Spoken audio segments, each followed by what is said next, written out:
स्वागत है आपका। इस प्लेलिस्ट में हम चैप्टर नंबर 8 के सारे कॉन्सेप्ट्स और टॉपिक्स को कंप्लीट डिटेल में स्टडी करेंगे। एनसीईआरटी क्वेश्चंस के लिए अलग प्लेलिस्ट है, एक्टिविटीज़ की एक्सप्लेनेशन और सैम्पल पेपर्स के लिए भी अलग प्लेलिस्ट है।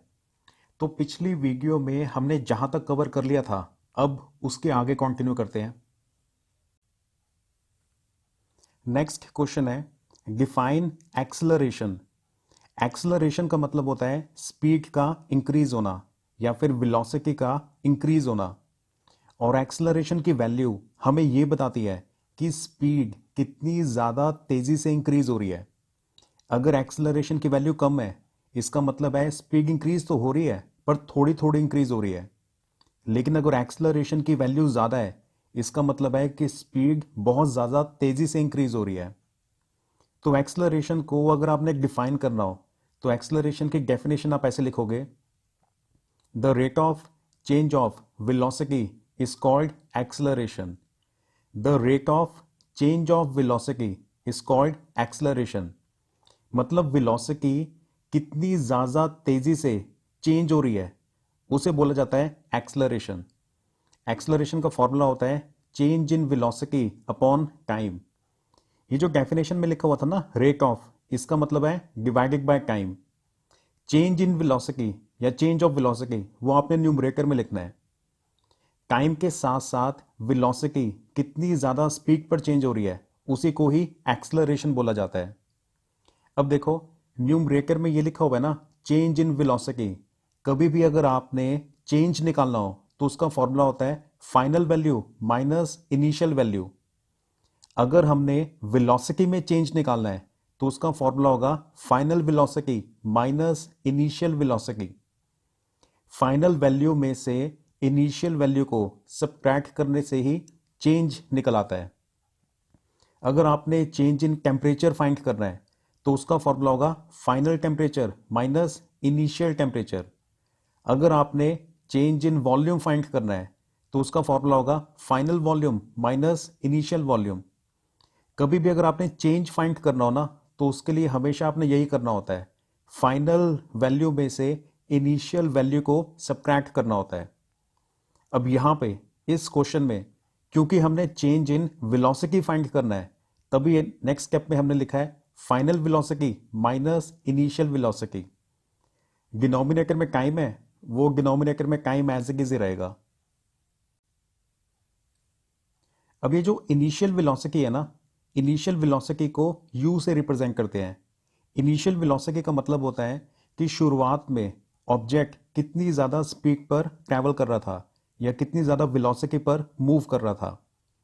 फाइनल वेलोसिटी को v से रिप्रेजेंट करते हैं।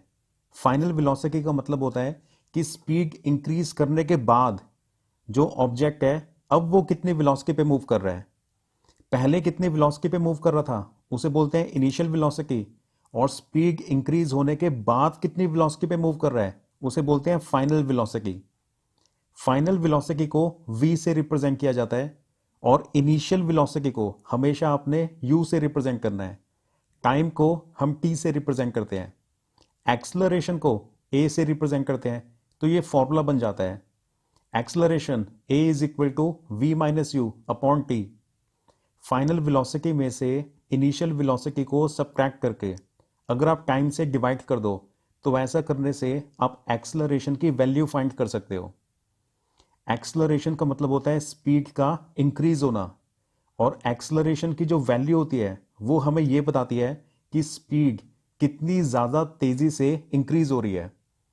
अगर a की वैल्यू कम आती है तो इसका मतलब है स्पीड इंक्रीज तो हो रही है पर धीरे धीरे इंक्रीज हो रही है, और अगर a की वैल्यू ज़्यादा आती है तो इसका मतलब है स्पीड इंक्रीज हो रही है और बहुत ज़्यादा तेज़ी से इंक्रीज हो रही है।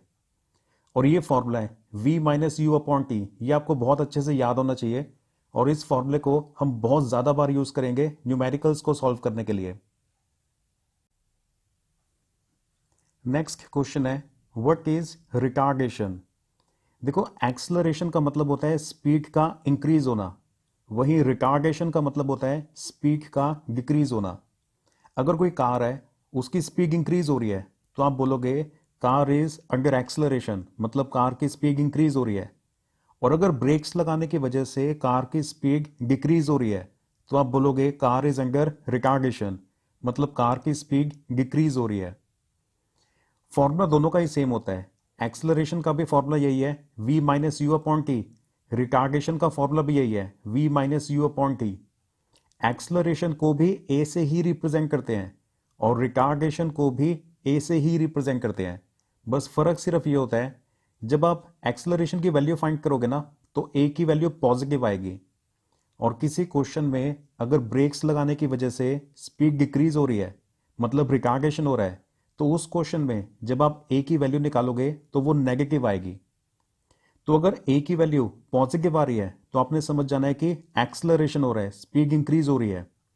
और अगर इस फॉर्मूले के अंदर a की वैल्यू नेगेटिव आ रही है तो आपने समझ जाना है कि रिटार्डेशन हो रहा है, मतलब स्पीड डिक्रीज हो रही है। रिटार्डेशन की डेफिनेशन आप ऐसे लिख सकते हो, negative acceleration is called retardation. Retardation का मतलब होता है स्पीड का डिक्रीज होना, एक्सलरेशन का मतलब होता था स्पीड का इंक्रीज होना। फॉर्मूला दोनों का सेम है, एक्सलरेशन को भी ए से रिप्रेजेंट किया जाता है, रिटार्डेशन को भी ए से ही रिप्रेजेंट किया जाता है। बस फर्क सिर्फ ये है कि एक्सलरेशन में वैल्यू पॉजिटिव आती है और रिटार्डेशन के केस में ए की वैल्यू नेगेटिव आती है। तभी यहां से हमने डेफिनेशन लिखी है कि negative acceleration is called retardation. Retardation is also represented by A. Retardation को भी ए से ही रिप्रेजेंट करते हैं, but it's value is negative.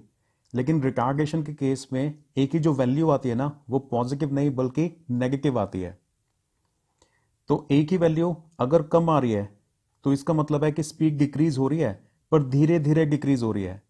लेकिन ए की वैल्यू अगर ज्यादा आती है तो इसका मतलब है स्पीड डिक्रीज हो रही है और बहुत ज्यादा तेजी से डिक्रीज हो रही है। नेक्स्ट क्वेश्चन पे आते हैं, सुपर इंपॉर्टेंट है ये वाला क्वेश्चन ना। Right the SI units of the following physical quantities. देखो इस क्वेश्चन के अंदर ना हमें काफी सारी फिजिकल क्वांटिटीज दे रखी है। कोई भी ऐसी चीज जिसकी आप मेजरमेंट कर सकते हो उसे बोलते हैं फिजिकल क्वांटिटी।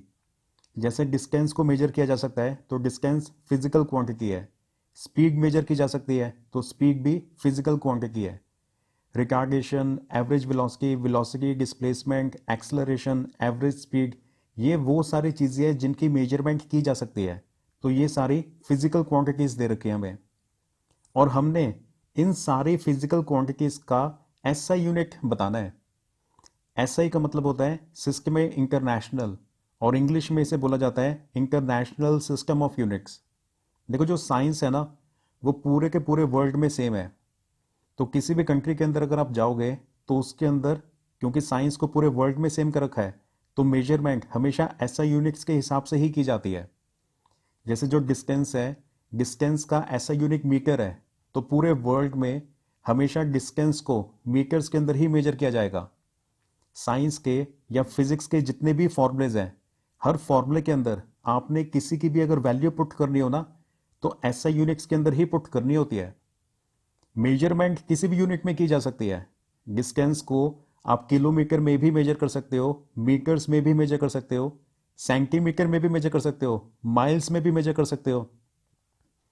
लेकिन किसी फॉर्मूले के अंदर अगर वैल्यू पुट करनी होगी तो डिस्टेंस को आपने मीटर्स में कन्वर्ट करके ही पुट करना है, क्योंकि जितने भी फॉर्मूलेज होते हैं ना साइंस के या फिजिक्स के, वो सारे के सारे एसआई यूनिट्स के हिसाब से ही बने होते हैं। तो इसलिए आपको ना सबके एसआई यूनिट्स पता होने चाहिए, और फॉर्मूलाज के अंदर हम हमेशा वैल्यू को एसआई यूनिट में कन्वर्ट करने के बाद ही पुट करेंगे। चलो एक एक करके डिस्कस करते हैं। सबसे पहले डिस्टेंस। डिस्टेंस का एसआई यूनिट होता है मीटर। डिस्टेंस को किलोमीटर में भी मेजर कर सकते हैं, लेकिन जो एसआई यूनिट है वो मीटर है।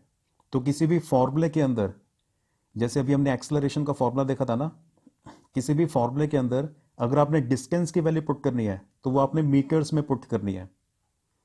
उसके बाद नंबर 2 पे डिस्प्लेसमेंट। डिस्प्लेसमेंट का भी ऐसा यूनिट मीटर्स ही है। किसी भी तरह की लेंथ होती है ना, लेंथ का ऐसा यूनिट मीटर है। जो डिस्टेंस है वो भी एक तरह की लेंथ होती है, तभी उसका यूनिट भी मीटर है। जो डिस्प्लेसमेंट होता है वो भी स्टार्टिंग पॉइंट और एंडिंग पॉइंट के बीच का शॉर्टेस्ट डिस्टेंस होता है, मतलब डिस्प्लेसमेंट भी एक तरह की लेंथ ही होती है, इसलिए डिस्प्लेसमेंट का ऐसा यूनिट भी मीटर्स ही होता है। थर्ड पार्ट के अंदर है स्पीड। स्पीड का जो ऐसा यूनिट है वो होता है मीटर पर सेकंड। उसको इस तरह से भी लिख सकते हैं, metre second raise to power -1। अब ये बना कैसे है, तो ये आप ऐसे देखो, स्पीड का जो फॉर्मूला है ना वो होता है distance upon time. Speed is equal to distance upon time, ये स्पीड का फॉर्मूला है। डिस्टेंस को मीटर्स के अंदर मेजर किया जाता है, मतलब डिस्टेंस का ऐसा यूनिट मीटर है, और टाइम टाइम का जो ऐसा यूनिट है वो सेकंड्स है, तो टाइम की जगह पे सेकंड्स आया। अब देखो न्यूमरेटर में मीटर है, डिनोमिनेटर में सेकंड्स है, तो इसको बोलेंगे मीटर पर सेकंड। ये स्लैश का मतलब है कि ये सेकंड डिनोमिनेटर में है। और ये वाला जो सेकंड है अगर आप इसे न्यूमरेटर में लेके जाओगे तो इसकी पार को ना चेंज करना पड़ेगा, पार का साइन चेंज करना पड़ेगा। देखो मीटर का हमने मीटर ही लिखा है, ये सेकंड्स को अगर आपने न्यूमरेटर में लिखना है तो एस रेज टू पावर -1 ऐसे लिखना पड़ेगा। बोलते इसे वही है, मीटर पर सेकंड। आप ऐसे भी लिख सकते हो मीटर पर सेकंड, ऐसे भी लिख सकते हो मीटर पर सेकंड। ज़्यादातर केसेस के अंदर ना इस तरह से लिखा जाता है, metre second raise to power -1। तो स्पीड का ऐसा यूनिट है मीटर पर सेकंड या फिर metre second raise to power -1। ये आपको क्लियर होना चाहिए, बहुत अच्छे से याद होना चाहिए। देखो नेक्स्ट पार्ट में है वेलोसिटी। वेलोसिटी का भी ऐसा यूनिट होता है मीटर पर सेकंड। ऐसे लिखो या फिर ऐसे भी लिख सकते हैं, मीटर पर सेकंड या metre second raise to power -1। अब ये बना कैसे है, ये वेलोसिटी के फॉर्मूले से ही बना है। देखो वेलोसिटी का फॉर्मूला होता है डिस्प्लेसमेंट अपॉन टाइम। अब जो डिस्प्लेसमेंट है उसका ऐसा यूनिट है मीटर, और टाइम टाइम का ऐसा यूनिट है सेकंड्स। देखो टाइम को आप मिनट्स में भी मेजर कर सकते हो, आवर्स में भी मेजर कर सकते हो, लेकिन टाइम का जो ऐसा यूनिट है ना वो सेकंड्स है। डिस्प्लेसमेंट का ऐसा यूनिट मीटर्स है और टाइम का ऐसा यूनिट सेकंड्स है, तो बन जाता है metre per second. Metre upon second का मतलब मीटर पर सेकंड। और ये वाला जो सेकंड है इसे अगर आपने न्यूमरेटर में लिखना हो तो ऐसे लिखना पड़ेगा, सेकंड रेज टू पावर -1। तो मीटर पर सेकंड बोलो या metre second raise to power -1 एक ही बात है। तो आपको याद होना चाहिए वेलोसिटी का भी ऐसा यूनिट है metre per second. Fifth part में आते हैं और उसके अंदर है एवरेज स्पीड। देखो एवरेज स्पीड का भी फॉर्मूला वही है मीटर पर सेकंड, मतलब ऐसा यूनिट वही है मीटर पर सेकंड। वो कैसे बना है, वो भी एवरेज स्पीड के फॉर्मूले से बना है। एवरेज स्पीड का फॉर्मूला होता था total distance travelled upon total time taken. तो टोटल डिस्टेंस होता तो एक तरह का डिस्टेंस ही है ना, और डिस्टेंस को मीटर्स में मेजर करना है, डिस्टेंस का ऐसा यूनिट मीटर है। और टोटल टाइम होता तो टाइम ही है ना, और टाइम का भी ऐसा यूनिट सेकंड्स होता है। तो यहां पर भी मीटर अपॉन सेकंड, मतलब मीटर पर सेकंड या metre second raise to power -1, इन दोनों में से किसी एक तरह से आप लिखोगे। तो वेलोसिटी का भी मीटर पर सेकंड है, एवरेज स्पीड का भी मीटर पर सेकंड है। सिर्फ स्पीड जो होता है उसका भी यही आ रहा था, मीटर पर सेकंड ही आता है उसका। उसके बाद है एवरेज वेलोसिटी। एवरेज वेलोसिटी का फॉर्मूला अलग होता है, वेलोसिटी का फॉर्मूला अलग होता है, लेकिन जो यूनिट है वो सेम है। वेलोसिटी का यूनिट भी मीटर पर सेकंड होता है, एवरेज वेलोसिटी का यूनिट भी मीटर पर सेकंड होता है। अब ये बना कैसे उसे भी देख लेते हैं। देखो एवरेज वेलोसिटी का फॉर्मूला होता था net displacement upon total time. आपने ध्यान रखना है यहां पे आपने नेट डिस्प्लेसमेंट ही लिखना है, टोटल डिस्प्लेसमेंट जैसे तो कोई चीज ही नहीं होती है। एवरेज वेलोसिटी का फॉर्मूला होता है net displacement upon total time. और जो डिस्प्लेसमेंट है वो तो एक तरह की लेंथ ही होती है ना, इसलिए डिस्प्लेसमेंट का ऐसा यूनिट है मीटर। डिनोमिनेटर में है टाइम, टाइम का ऐसा यूनिट है सेकंड्स, तो ये भी बन जाता है मीटर अपॉन सेकंड, मतलब मीटर पर सेकंड। और इसको ऐसे भी लिख सकते हैं metre second raise to power -1। ज़्यादातर बुक्स के अंदर इसी फॉर्म के अंदर लिखा होता है, मीटर पर सेकंड को लिख सकते हैं metre second raise to power -1। तो वेलोसिटी, एवरेज वेलोसिटी, स्पीड और एवरेज स्पीड, इन चारों का ऐसा यूनिट सेम है, मीटर पर सेकंड ही है। वेलोसिटी सिर्फ वेलोसिटी, एवरेज वेलोसिटी सिर्फ स्पीड और एवरेज स्पीड, इन चारों का ऐसा यूनिट यही है, मीटर पर सेकंड। नेक्स्ट पे आते हैं। नेक्स्ट क्या है, एक्सलरेशन। देखो एक्सलरेशन का ऐसा यूनिट डिफरेंट होता है, वो होता है मीटर पर सेकंड स्क्वायर, मतलब मीटर सेकंड रेज के पावर -2। अब एक्सलरेशन का ऐसा यूनिट कैसे बना है, वो बना है उसके फॉर्मूले से। देखो एक्सलरेशन का फॉर्मूला होता था v minus u upon t, final velocity minus initial velocity upon time. ये एक्सलरेशन का फॉर्मूला है। देखो डिनोमिनेटर में टाइम है ना, तो टाइम का ऐसा यूनिट हुआ सेकंड्स, और न्यूमरेटर में वेलोसिटीज है। वेलोसिटीज का ऐसा यूनिट होता है मीटर पर सेकंड, ये हमने निकाला था। डिनोमिनेटर में क्या है, टाइम, टाइम का ऐसा यूनिट है सेकंड। न्यूमरेटर में है वेलोसिटीज, वेलोसिटीज का ऐसा यूनिट होता है मीटर पर सेकंड। तो ये वाला जो एक और सेकंड है, ये जब ऊपर जाएगा तो ऊपर जाके एक तो पहले से था, एक और आ जाएगा, तो ये मीटर पर सेकंड स्क्वायर बन जाता है। इसे बोलते हैं मीटर पर सेकंड स्क्वायर, या फिर metre second raise to power -2। Clear. तो एक्सलरेशन का ऐसा यूनिट क्या है, ये बहुत इंपॉर्टेंट क्वेश्चन है, 1 मार्क के लिए कई बार एग्जाम्स के अंदर आता है, तो आपको याद होना चाहिए। एक्सलरेशन का ऐसा यूनिट होता है मीटर पर सेकंड स्क्वायर, या फिर metre second raise to power -2। अब देखो कई बार ना कंफ्यूजन ये हो जाती है कि यहाँ पे वेलोसिटी में से वेलोसिटी सब्ट्रैक्ट हो रही है, तो मतलब यहाँ पे तो फिर कुछ भी नहीं आना चाहिए। ऐसा नहीं है, वेलोसिटी में से वेलोसिटी को सब्ट्रैक्ट करेंगे तो कुछ वेलोसिटी टाइप ही बचेगा। फॉर एग्जाम्पल ये देखो, सपोज आपके पास ना 5 काजू थे, उसमें से आपने 2 काजू मेरे को दे दिए, तो अब आपके पास 3 बादाम थोड़ी बचेंगे, आपके पास 3 काजू ही बचेंगे ना। ये कि यहाँ पे काजू को रिप्रेजेंट कर रहा है। सपोज आपके पास 5 काजू थे, उसमें से आपने 2 काजू मेरे को दे दिए, तो आपके पास अब 3 काजू बच जाएंगे। मतलब जो यूनिट होता है ना, ऐसे यूनिट सेम रहता होता है, सेम क्वांटिटीज को ही सब्ट्रैक्ट किया जा सकता होता है, और जो रिजल्ट होता है, रिजल्ट का यूनिट भी सेम रहता होता है। सपोज अगर आपके पास ना अब 5 चॉकलेट्स थी, उसमें से अगर आपने 2 चॉकलेट्स मेरे को दे दी, तो अब आपके पास 3 चॉकलेट्स ही बचेंगी ना। आपके पास 3 आम थोड़ी बचेंगे, या 3 बादाम थोड़ी बचेंगे, या 3 काजू थोड़ी बचेंगे। चॉकलेट्स में से चॉकलेट्स को माइनस करो तो जो रिमेनिंग चॉकलेट्स हैं वही बचेंगी, तो काजू में से काजू को माइनस करो तो रिमेनिंग काजू ही बचेंगे, यूनिट वही रहता होता है। तो ये वेलोसिटी का यूनिट होता है मीटर पर सेकंड, ये इनिशियल वेलोसिटी का यूनिट होता है मीटर पर सेकंड। तो इनको सब्ट्रैक्ट करेंगे तो जो रिजल्ट आएगा उसका यूनिट भी मीटर पर सेकंड ही रहेगा। क्लियर हुआ। तो आपने ये नहीं सोचना कि यहाँ पे तो सब्ट्रैक्शन हो रही है, तो सब्ट्रैक्शन की वजह से यहाँ पे तो जीरो आना चाहिए, ऐसा नहीं है। वेलोसिटी का यूनिट होता है मीटर पर सेकंड, ये इनिशियल वेलोसिटी का यूनिट होता है मीटर पर सेकंड। जब इन दोनों को सब्ट्रैक्ट करेंगे तो जो रिजल्ट होगा उसका यूनिट भी मीटर पर सेकंड ही होगा। हमने वैल्यू नहीं देखनी, हमने यहाँ पे यूनिट को लिखना होता है। टाइम की वैल्यू थोड़ी लिखी है यहाँ पे, टाइम का यूनिट, टाइम को किसके अंदर मेजर किया जाता है वो लिखा है यहाँ पे। क्लियर। तो सब्ट्रैक्शन के बाद यूनिट सेम रहता होता है, इसलिए यहाँ पे मीटर पर सेकंड ही आएगा। और ये वाला सेकंड को भी अगर न्यूमरेटर में लिखेंगे तो -1 और -1 मिलके सेकंड रेज के ऊपर -2 बन जाएगा। तो मीटर पर सेकंड स्क्वायर, ये होता है एक्सलरेशन का ऐसा यूनिट। एक्सलरेशन के बाद अब आते हैं रिटार्डेशन पे। देखो एक्सलरेशन का मतलब होता था स्पीड का इंक्रीज होना, रिटार्डेशन का मतलब होता है स्पीड का डिक्रीज होना। एक्सलरेशन को भी ए से रिप्रेजेंट करते हैं, रिटार्डेशन को भी ए से रिप्रेजेंट करते हैं। फॉर्मूला भी दोनों का सेम है।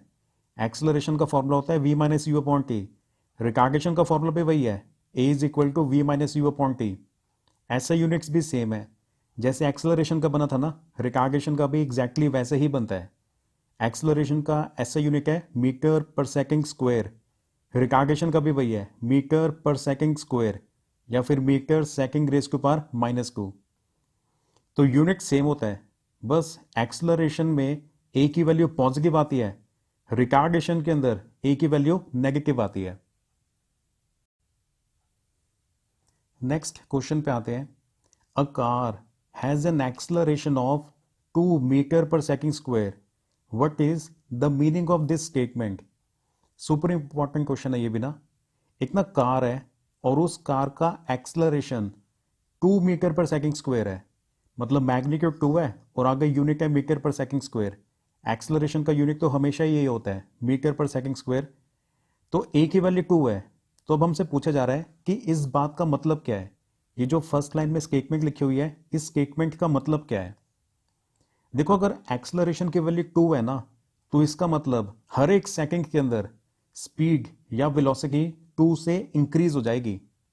फॉर एग्जाम्पल, अगर कार अभी चल रही है 10 की स्पीड पे, तो एक सेकंड के बाद उसकी स्पीड में 10 प्लस 2 ऐड हो जाएगा, तो 12 हो जाएगी। एक और सेकंड के बाद स्पीड उसकी 2 यूनिट से और इंक्रीज हो जाएगी, तो 14 हो जाएगी। एक और सेकंड के बाद 16 हो जाएगी, एक और सेकंड के बाद 18 हो जाएगी। मतलब हर एक सेकंड में उसकी जो स्पीड है ना, वो 2 मीटर पर सेकंड से इंक्रीज होती जाएगी। जैसे 18 के बाद 20, फिर 22, 24, 26, 30 एंड सो ऑन। अगर एक्सेलरेशन की वैल्यू 2 है, तो इसका मतलब हर एक सेकंड में कार की जो वेलोसिटी है वो 2 यूनिट से इंक्रीज हो जाएगी। अगर एक्सेलरेशन की वैल्यू 5 होती, 2 की बजाय 5 होती, तो इसका मतलब ये है कि हर एक सेकंड में कार की जो वेलोसिटी है वो 5 यूनिट से इंक्रीज हो जाएगी। अगर एक्सेलरेशन की वैल्यू 7 होती, 2 की बजाय 7 होती, तो उसका मतलब ये है कि कार की जो वेलोसिटी है वो हर 1 सेकंड में 7 यूनिट से इंक्रीज हो जाएगी। जो भी एक्सेलरेशन की वैल्यू होती है ना, कार की वेलोसिटी हर एक सेकंड के अंदर उस वैल्यू से इंक्रीज हो जाती है। ये होता है एक्सेलरेशन का मतलब। तो आंसर आप ऐसे लिख सकते हो, a car has an acceleration of 2 metre per second square. It means that the speed of the car increases by 2 metre per second every second. अगर किसी कार का एक्सेलरेशन 2 यूनिट्स है, तो इसका मतलब कार की जो स्पीड है ना, वो इंक्रीज हो जाएगी 2 यूनिट से हर एक सेकंड के अंदर। हर एक सेकंड में कार की स्पीड 2 से इंक्रीज होती जाएगी। फॉर एग्जाम्पल, अभी अगर 10 है तो एक सेकंड के बाद 12 हो जाएगी, एक और सेकंड के बाद 14 हो जाएगी, एक और सेकंड के बाद 16 हो जाएगी। हर एक सेकंड में कार की स्पीड 2 यूनिट से, मतलब 2 मीटर पर सेकंड से इंक्रीज होती जाएगी। ये होता है एक्सेलरेशन का फिजिकल मीनिंग। नेक्स्ट क्वेश्चन पे आते हैं। A car has a retardation of 5 metre per second square. एक कार है, उसके रिटार्डेशन की वैल्यू हमें गिवन है 5 यूनिट्स, मतलब 5 metre per second square. What is the meaning of this statement. तो क्वेश्चन में पूछा ही जा रहा है कि इस बात का मतलब क्या है। अगर कोई कार है, उसके रिटार्डेशन की वैल्यू 5 है, तो इसका मतलब क्या है, व्हाट डज इट मीन। देखो, रिटार्डेशन का मतलब होता था स्पीड का डिक्रीज होना। अगर किसी कार में रिटार्डेशन हो रहा है, तो इसका मतलब है कि कार की स्पीड डिक्रीज हो रही है। और अगर रिटार्डेशन की वैल्यू 5 यूनिट है, तो इसका मतलब है कि हर एक सेकंड में कार की जो स्पीड है ना, वो 5 यूनिट से डिक्रीज होती जा रही है। मतलब एक सेकंड के बाद कार की स्पीड 5 यूनिट से कम हो जाएगी, एक और सेकंड के बाद कार की स्पीड 5 यूनिट से और ज्यादा कम हो जाएगी। तो अभी कार जितनी भी स्पीड पर चल रही है ना, उसकी स्पीड 5 से कम होती जाएगी, डिक्रीज होती जाएगी। ये होता है इसका मतलब। तो आंसर के अंदर आप ऐसे लिखोगे, a car has a retardation of 5 metre per second square. It means that the speed of the car reduces by 5 metre per second every second. अगर किसी कार के अंदर रिटार्डेशन है 5 यूनिट का, तो इसका मतलब हर एक सेकंड के अंदर कार की जो स्पीड है ना, वो 5 यूनिट से डिक्रीज होती जाएगी, रिड्यूस होती जाएगी। अगर कार का रिटार्डेशन 5 का है, तो इसका मतलब हर एक सेकंड के अंदर कार की जो स्पीड है वो 5 यूनिट से डिक्रीज होती जाती है। एक एग्जाम्पल से और ज्यादा क्लैरिटी हो जाएगी। Let the speed of the car is 60 metre per second. Assume कर लेते हैं कि जो कार है ना, अभी इस समय वो 60 मीटर पर सेकेंड की स्पीड पर ट्रैवल कर रही है। Then after 1 second speed will reduce to 55 metre per second. तो देखो, एक सेकेंड के बाद क्या होगा, कार की जो स्पीड है ना, वो 5 यूनिट से कम हो जाएगी, तो 60 से रिड्यूस होके 55 हो जाएगी। After another second speed will be 50 metre per second and so on. पहले 60 से रिड्यूस होके 55 हुई ना, एक और सेकंड के बाद 55 से रिड्यूस होके 50 हो जाएगी। जैसे 60 थी तो 55 हो जाएगी। अगले सेकंड में 50 हो जाएगी, एक और सेकंड के बाद 45 हो जाएगी, एक और सेकंड के बाद 40 हो जाएगी।